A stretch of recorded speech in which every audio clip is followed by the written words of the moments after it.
Oke, baik. Ya. Untuk semuanya saya memperkenalkan Pak Budi dulu. Ini Pak Budi sebagai speaker untuk online seminar ini. Beliau adalah Director of Tizo Coding dan juga IT Educator dan Practitioner. Ya, saya persilakan waktu dan tempatnya untuk Pak Budi memulai webinar tersebut. Oke, selamat pagi Bapak Ibu, juga adik-adik sekalian. Sungguh satu kesempatan yang baik ya. Hari ini kita bisa bersama-sama berdiskusi. Saya bilang diskusi karena saya juga mungkin perlu input, masukan, dan juga saran ya, termasuk pertanyaan-pertanyaan.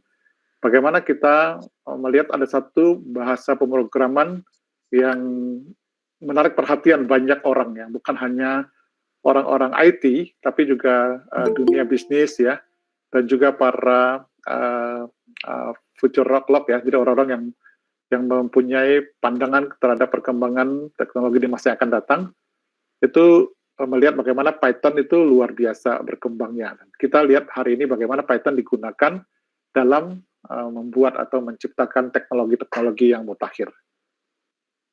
Saya ingin mulai slide pertama saya dengan satu hal yang mungkin tidak banyak kita sadari gitu ya, bahwa saat ini data itu bukan hanya sekedar bertebaran di mana-mana, tapi kita sebagai para pengguna teknologi itu kita menyumbang data yang cukup besar. Data yang dimaksud adalah postingan kita di sosial media ya, baik berupa video, gambar ya, mungkin audio, dan sebagian berupa teks yang kita ketik di WhatsApp ya, di Twitter, itu menjadi kumpulan data yang luar biasa. Dan digital footprint ini, suka tidak suka itu tetap ada di sana, walaupun mungkin sebagian kita sudah menghapus gitu ya. Tapi sebenarnya kalau boleh jujur, itu tidak benar-benar terhapus. Ya. Selama ada orang pihak tertentu yang membackup dan tidak mau menghapus, maka yang kita hapus adalah yang di sisi depannya gitu. Jadi mungkin pemilik dari sosial media itu merasa sudah menghapus data kita, tapi mungkin ada pihak-pihak lain yang sudah mengambil duluan data kita sebelum data tersebut dihapus gitu. Ibaratnya mereka rajin sekali untuk mengumpulkan data kita, sehingga data kita sudah di backup oleh mereka, jadi yang kita hapus ini tetap adalah data yang di satu sisi, sedangkan yang di backup tetap tidak terhapus gitu, karena sebagian itu sudah disimpan di tempat lain atau di server lain gitu. Nah, kenapa saya mulai dengan data? Karena teknologi yang sekarang ini sebenarnya tidak terlalu banyak kemajuan dalam arti artificial intelligence itu sudah sangat lama ya, bahkan tahun 50-an itu sudah ada yang meriset tentang AI, termasuk misalnya tentang data. Data itu sudah sangat lama gitu. Tetapi kenapa sekarang menjadi perhatian? Karena banyak yang memperkirakan bahwa data yang terkumpul ya dari pemakaian kita sehari-hari, baik dari sisi bisnis maupun sisi personal, dan juga bahkan oleh mesin sendiri gitu ya, itu akan mencapai data yang luar biasa besar. Sebagai contoh saya beritahu ini ya, kita sebagai pengguna sosial media itu menyumbang data setiap detik satu orang ya, itu 1,7 megabyte. Mungkin angkanya sepertinya kecil ya, cuma 1,7 megabyte gitu kan. Kalah jauh dari satu MP3 aja kurang gitu ya. Tapi Bapak Ibu coba melihat, kalau 1,7 megabyte itu saya kalikan dengan 86.400, ya itu adalah satu hari, kemudian kita kalikan dengan 7 miliar manusia gitu ya.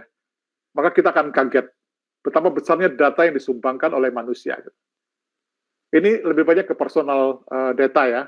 Nah, belum lagi data yang kedua yaitu data yang di-generate dari sisi bisnis gitu. Misalnya kita bertransaksi ya, kita menggunakan internet banking misalnya gitu. Atau transaksi belanja online kita. Atau ada orang yang trading saham gitu. Dan semua data-data bisnis itu kalau dikumpulkan, ditambahkan dengan data manusia itu kurang lebih 70% menyumbang data yang ada terkumpul di dunia ini. Ya, dan tahun 2025, nggak lama lagi, mungkin sekitar 3,5 tahun lagi, data yang dikumpulkan oleh mesin itu juga sudah mulai mendominasi. Apa yang dimaksud dengan data yang dikumpulkan oleh mesin? Contoh yang paling sederhana, ketika kita melakukan search ke Google, sebenarnya data tersebut itu bukan data yang dikumpulkan oleh Google, karyawannya Google manusia gitu ya, satu persatu enggak. Sebenarnya data yang dikumpulkan oleh Google itu adalah data yang di crawl oleh mesin yang namanya robot atau webbot. Webbot ini yang pergi ke seluruh server di seluruh dunia untuk mencari mana website yang baru pertama kali ada. Nah, begitu dia ketemu, maka dia akan mencatat IP address-nya, dia akan mencatat domainnya, dan dia akan simpan di servernya dia. Nah, ini salah contoh bagaimana Google punya bot yang dipakai untuk mengumpulkan data website di seluruh dunia. Contoh kedua, ada yang disebut dengan IoT. IoT adalah sebuah perangkat yang dipakai untuk meng-capture data melalui sensor-sensor yang ditanamkan di berbagai perangkat. Contohnya CCTV. CCTV itu tiap hari meng-capture data 24 jam. Betul Bapak Ibu ya? Adik sekalian juga sadar kan? Coba bayangkan kalau data itu disimpan di cloud misalnya, betapa banyak ya, video itu besar sekali kan datanya kan. Contoh kedua, selain video dari CCTV kita, yaitu data-data yang di-capture melalui alat-alat untuk mendeteksi misalnya gempa ya, mendeteksi cuaca gitu ya.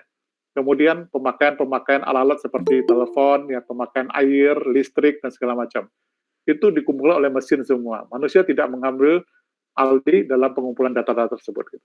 Nah, data yang begitu banyak, kira-kira bagaimana cara ngolahnya ya gitu ya.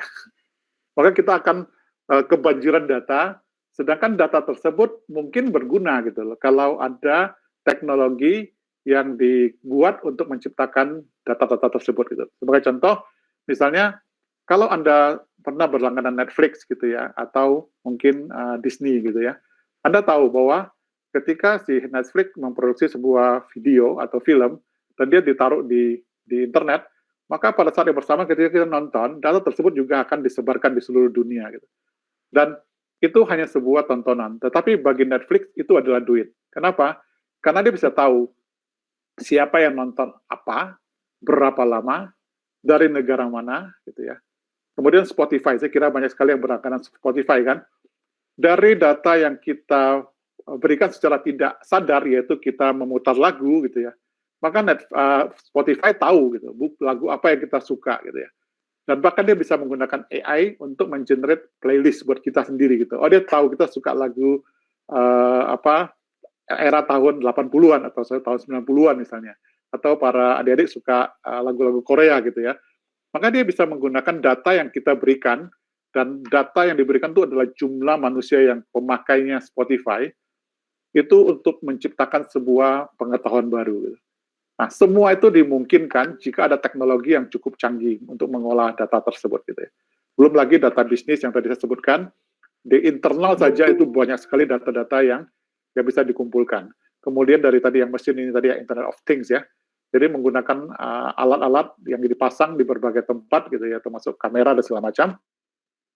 Nah, lalu dari sosial media, tentunya kita semua pemakai Instagram gitu ya, kita pemakai Facebook, LinkedIn, kemudian Twitter gitu.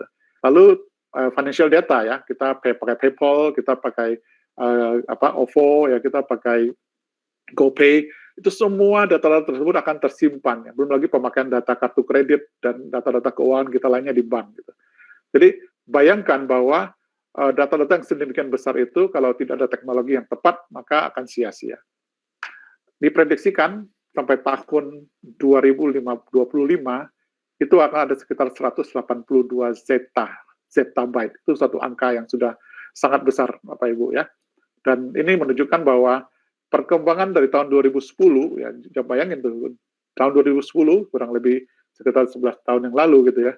Data kita cuma 2 zettabyte gitu. Ya, dalam waktu yang relatif singkat ya, itu kenaikannya luar biasa. Nah, ini hanya satu contoh saja bagaimana data itu begitu banyak dikumpulkan.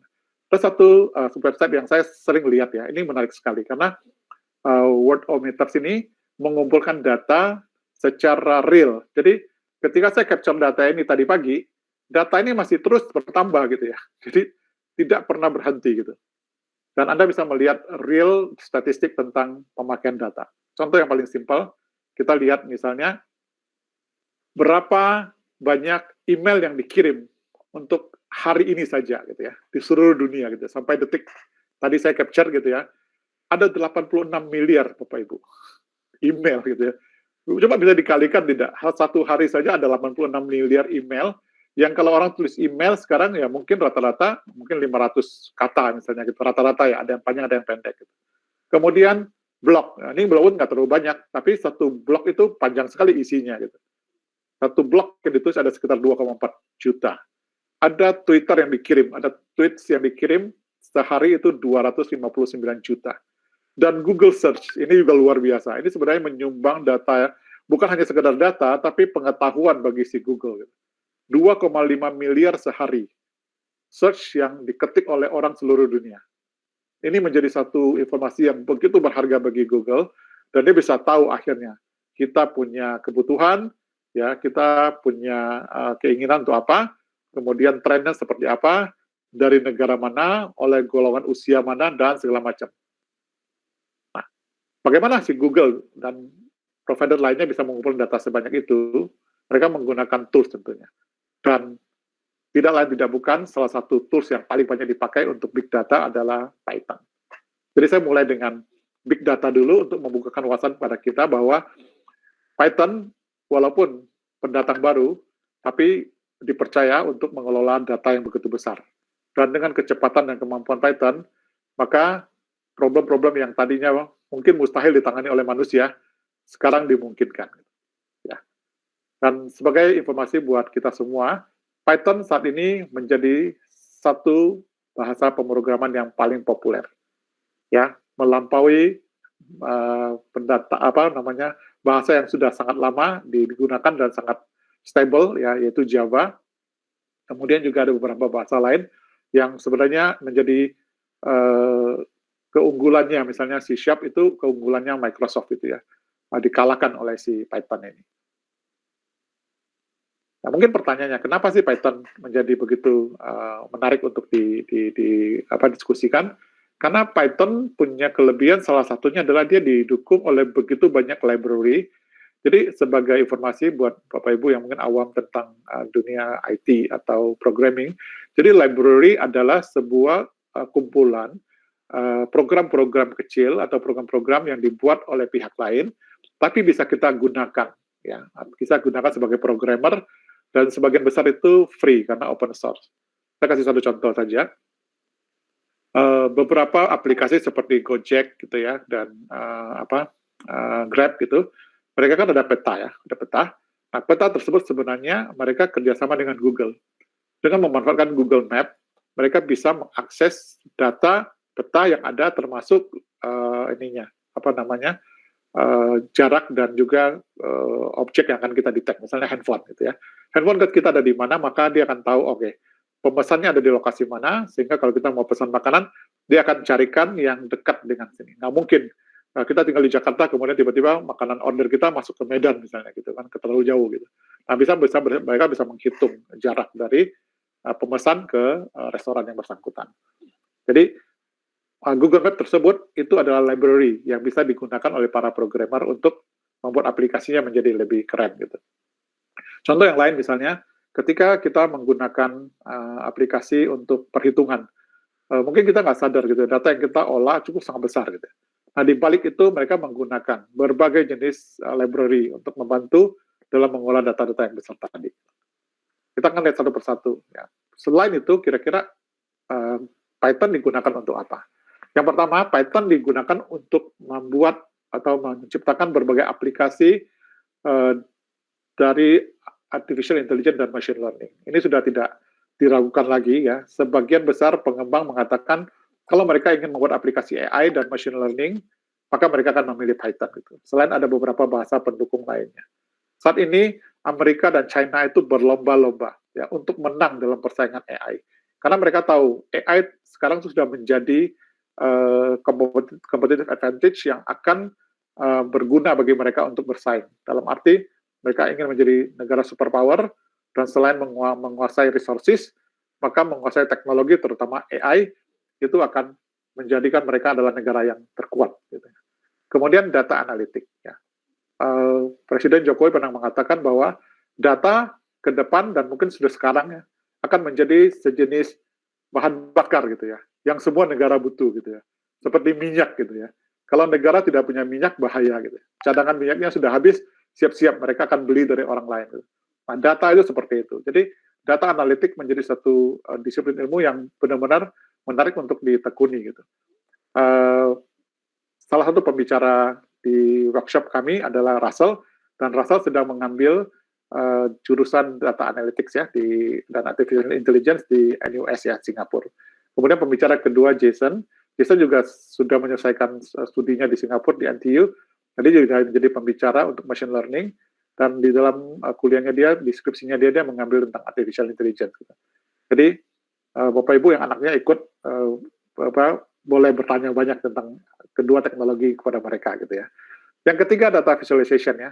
Data kalau hanya berupa angka-angka saja tidak menarik.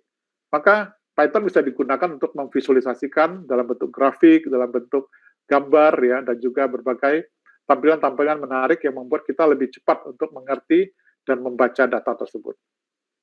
Bagian keempat tentunya scientific sama numeric application. Ini Python kekuatannya salah satu dari sini ya. Tanpa Python, pekerjaan untuk membangun atau membuat aplikasi saintifik dan numerik menjadi sangat sulit. Web development, saat ini banyak sekali pengembang web yang mengatakan selain JavaScript, Python menjadi satu bahasa yang diincar. Karena Python mempunyai banyak sekali library, termasuk Django, untuk mempermudah mengembangkan web. Gitu ya. Game development, mungkin tidak banyak yang tahu bahwa Python memiliki beberapa library yang sangat mendukung untuk pengembangan game.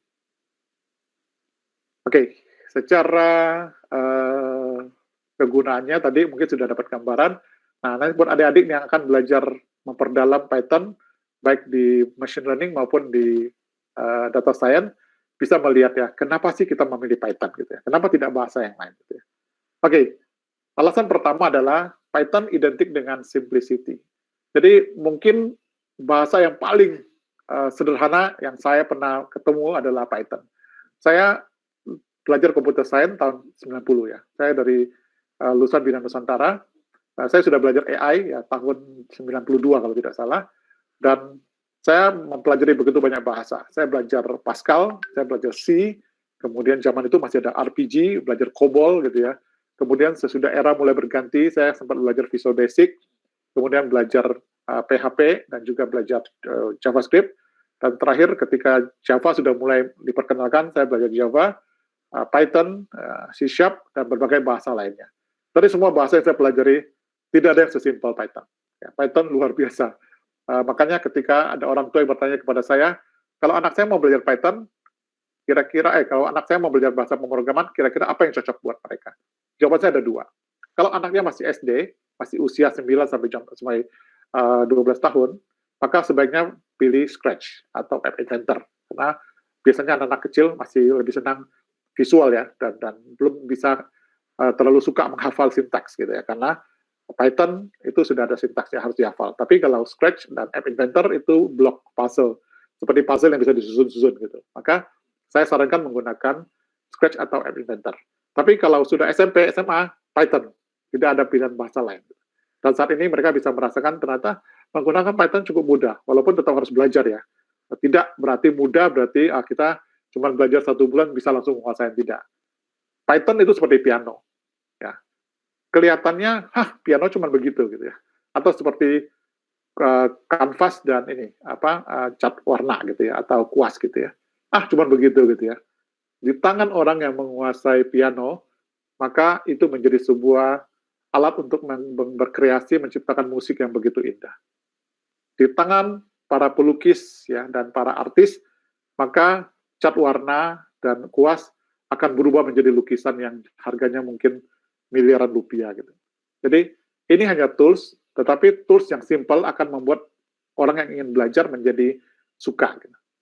Kedua, Python adalah sebuah bahasa yang open source, artinya kita tidak perlu membayar ya, tidak perlu mengeluarkan uang untuk menggunakan bahasa tersebut. Ada beberapa perusahaan seperti Microsoft dulunya ya, sekarang mungkin dia sudah mulai berkurang gitu ya. Dulunya kalau kita menggunakan bahasa yang dibuat oleh mereka, itu kita harus bayar, perusahaan harus bayar gitu, dan harus membayar lisensi gitu. Walaupun ada skemanya yang membuat kalau membelinya banyak, lisensinya bisa lebih murah.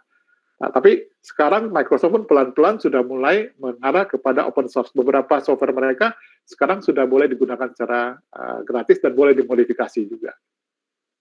Kemudian yang ketiga, Python adalah high level language ya, bukan seperti assembler, bahasa-bahasa yang mendekati bahasa mesin yang sangat sulit untuk dipelajari karena kita mesti benar-benar mengerti secara elektronik dan hardware baru bisa memprogram gitu. Karena dia adalah high level language, maka bahasa dan sintaksnya mirip seperti bahasa kita, bahasa Inggris gitu. Jadi kita nggak banyak kesulitan dalam mengerti high level language. Kemudian yang keempat, bahasa Python adalah bahasa dalam kategori sebagai interpreter, bukan compiler. Mungkin ini terlalu teknikal ya, tapi saya bisa kasih contoh begini. Kalau kita menggunakan browser, ya, maka halaman web yang kita buka itu sangat cepat. Betul ya Bapak Ibu ya? Kita tidak perlu di-compile gitu. Kenapa begitu cepat? Karena browser kita fungsinya sebagai interpreter. Dia tidak perlu mengubah source code-nya menjadi bahasa mesin. Sedangkan kalau compiler iya. Nah, Python termasuk interpreter dengan dengan kata lain, bahwa Python bisa dengan mudah untuk diterjemahkan dan bisa langsung ditampilkan hasilnya menggunakan berbagai tampilan, salah satunya browser tentunya. Maka ini akan sangat cepat dan juga sangat mudah di-code. Kemudian yang kelima, nah ini kerennya Python. Dia bisa dua-duanya, bisa mendukung fungsional, bisa mendukung object oriented. Bagi adik-adik akan belajar computer science dan programming, ke depan hampir semua akan mengarah ke object oriented. Tetapi untuk pemula, kalau langsung object oriented pasti mabuk gitu ya. Yang pernah belajar Java ngerti maksud saya gitu ya. Java adalah bahasa object oriented, jadi ketika belajar Java langsung kamu harus mengerti tentang konsep object oriented. Belum sudah kelas, belum sudah object gitu ya. Tapi kalau Python enggak. Python bisa mulai dengan fungsional, yang simple dulu gitu. Tapi dia juga bisa mendukung ke object oriented yang sudah sangat canggih gitu. Jadi saya ibaratnya adalah Python itu seperti Victorinox, mungkin Bapak Ibu adik-adik pernah punya pisau ya yang kita beli dari negara Swiss gitu ya, karena memang dari sana ya. Victorinox adalah sebuah pisau yang serba guna ya, di dalamnya banyak sekali perangkat-perangkatnya gitu. Nah, bayangin ini adalah sebuah Victorinox yang memiliki kemampuan yang sangat canggih, bahkan ibaratnya kalau Victorinox itu kita tekan satu tombol, dia bisa berubah menjadi sebuah mobil gitu. Bisa berubah menjadi sebuah pesawat terbang. Bisa berubah jadi kapal laut gitu. Kurang lebih Python seperti itu. Tapi dalam bentuk yang paling sederhana dia adalah sebuah pisau doang gitu. Sebuah pisau yang digunakan hanya untuk memotong sayur misalnya atau memotong kayu misalnya gitu ya. Kemudian yang keenam, portable. Portable artinya Python begitu mudah deploy di berbagai perangkat ya. Bisa dijalankan di laptop, bisa dijalankan di mobile, bisa dijalankan di IoT dan berbagai perangkat-perangkat hardware lainnya gitu. Bahkan ada yang jalan di konsol game ya, game konsol ya, perangkat untuk bermain game gitu. Kemudian juga bisa di-deploy ke berbagai operating system ya. Dia nggak peduli kita pakai Windows atau pakai Mac OS atau pakai Linux gitu. Semuanya bisa jalan dengan baik gitu. Yang ketujuh, Python itu extensible, artinya mudah sekali untuk di-extend ya ke berbagai pengembangan lainnya. Dan dia juga bisa mudah di-embed ya ke perangkat-perangkat lain juga. Nah, yang paling terakhir ini yang paling keren ya, yaitu Python dilengkapi dengan kumpulan library yang luar biasa. Tanpa library ini, Python bukan apa-apa. Tapi didukung oleh library yang luar biasa lengkap ini, Python menjadi sesuatu yang keren banget gitu. Saya kasih contoh beberapa library yang dipakai. Untuk mereka yang ingin belajar data science, maka mereka pasti tahu apa yang disebut dengan pandas, apa yang disebut dengan NumPy gitu ya, SciPy ya, Matplotlib. Ini adalah semua library yang gratis, siap pakai, dan mereka sebenarnya tidak perlu code lagi gitu. Tinggal menggunakan fungsi-fungsi library, function-function yang tersedia dalam library ini. Luar biasa mudah, luar biasa cepat gitu. Kemudian untuk machine learning ya, kemarin waktu Jason belajar di NTU dan ketika skripsi saya tanya, dia menggunakan apa gitu untuk mengembangkan deep learning-nya gitu. Dia menggunakan PyTorch. PyTorch adalah sebuah library Python juga yang dipakai untuk mengembangkan deep learning. Jadi kalau Bapak Ibu yang belum pernah mendengar tentang istilah deep learning, di dalam artificial intelligence itu ada 3 kategori yang suka dipakai ya, yaitu paling besarnya adalah AI, lalu di dalam AI ada namanya machine learning. Nah, deep learning adalah bagian dari machine learning tersebut, di mana mesin komputer itu sudah bisa bukan hanya disupervise dalam belajarnya, tapi dia sudah bisa sampai belajar sendiri gitu. Dia bisa membaca data dari internet, kemudian coba membandingkan dengan model-model yang dia sudah pernah pakai, kemudian pengalaman tersebut dipakai lagi untuk belajar dan seterusnya. Tentunya Bapak Ibu jangan khawatir ya, komputer yang seperti itu tidaklah seperti yang di film-film ya. Dia tidak akan seperti manusia dan masih jauh ya. Dia tidak akan kayak film Terminator gitu ya, tiba-tiba mesin bisa berontak gitu ya, tidak mau diperlakukan sebagai robot, lalu mereka memberontak dan melawan manusia dan manusia dibunuh oleh mesin gitu ya, itu masih jauh ya. Sekarang mesin itu sebagian besar hanya belajar dari pola-pola dari data yang disuplai gitu ya. Kabar gembiranya, mesin tidak bisa belajar dari sesama mesin. Kalau manusia bisa belajar dari sesama manusia, mesin tidak bisa. Jadi mesin masih hanya bisa belajar dari dirinya sendiri dan manusia yang mengajari dia. Ya, kurang lebih seperti itu. Informasi dari saya dan sharing dari saya. Tentunya saya berharap Bapak Ibu kalau ada pertanyaan silakan boleh langsung bertanya nanti. Tapi tunggu giliran yang akan dimoderasi oleh Lady nanti ya. Silakan kalau Bapak Ibu ada pertanyaan, dipersilakan. Baik Pak Budi, di sini ada pertanyaan dari Alexandra Setiawan. Ya. Bagaimana security-nya di Python? Oh, security. Ya. Oke, security memang salah satu pertimbangan penting ya dalam programming ya. Di dalam Python sebenarnya tidak terlalu ada isu. Python memiliki banyak sekali library yang membantu kita untuk melakukan kriptografi. Kriptografi adalah sebuah cabang ilmu untuk mengencrypt, men-secure, misalnya password, misalnya data-data kita gitu ya. Dan dengan menggunakan library tersebut, maka kita dengan mudah untuk membuat data kita secure. Python sendiri adalah bahasa pemrograman, dia bukan software untuk security. Jadi berbeda bidang, tapi kita bisa menggunakan software-software yang lain untuk secure data-data yang kita kirimkan, baik melalui web, mobile, ataupun data-data yang kita kirim melalui mesin-mesin yang tadi saya sebutkan tadi. Oke, semoga menjawab. Silakan, mungkin ada pertanyaan berikutnya. Baik, Bapak Ibu, masih ada yang ingin ditanyakan kembali, bisa dicantumkan di kolom chat, atau dari siswa-siswa yang akan memasuki workshop, boleh.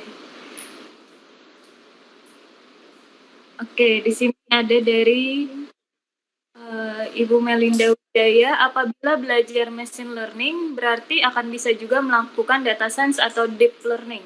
Iya, bagus sekali pertanyaannya. Jadi ada sebuah website saya pernah lihat, sebenarnya antara data science dan artificial intelligence itu merupakan dua intersection gitu ya, irisan gitu ya. Yang sebelah kiri adalah artificial intelligence, yang sebelah kanan adalah data science. Nah, sub dari artificial intelligence adalah machine learning, dan sub dari data science adalah data mining. Maka ketika mereka belajar tentang data science terkait dengan data mining, maka mereka membutuhkan yang namanya machine learning. Disitulah intersection terjadi, yaitu machine learning akan beririsan dengan data mining, dan itu menghasilkan informasi yang luar biasa berharga. Jadi bagi Bapak Ibu yang belum tahu tentang data mining adalah sebuah pendekatan ataupun satu kegiatan di mana data-data yang tersebar, ya big data tadi, itu bisa kita kita olah sedemikian rupa sehingga kita menemukan informasi-informasi yang benar-benar berharga yang tidak akan bisa didapatkan kalau hanya membaca report atau membeli data dari perusahaan-perusahaan yang suplai data.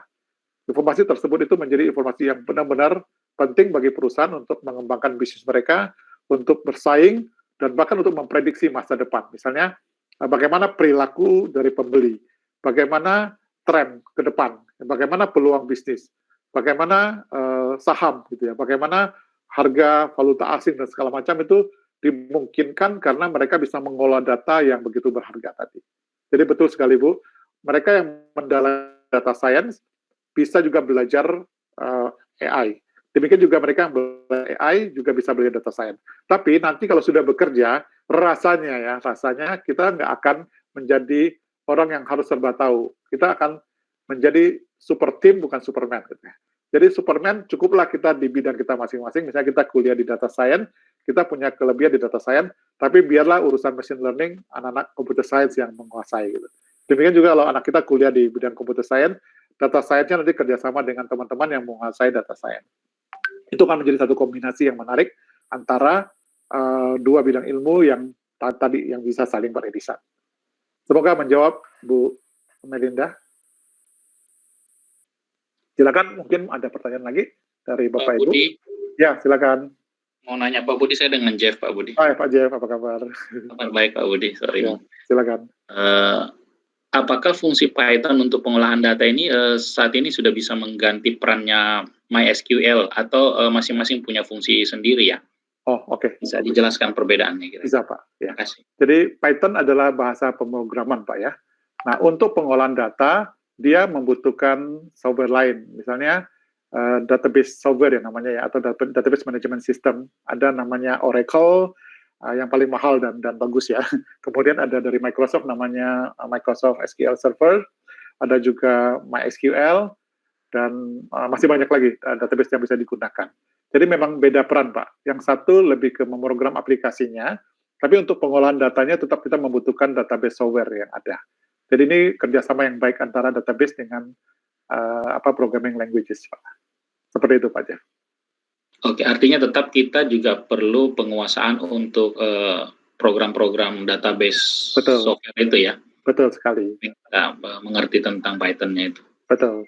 Nah, ada satu perkembangan yang menarik juga, Pak.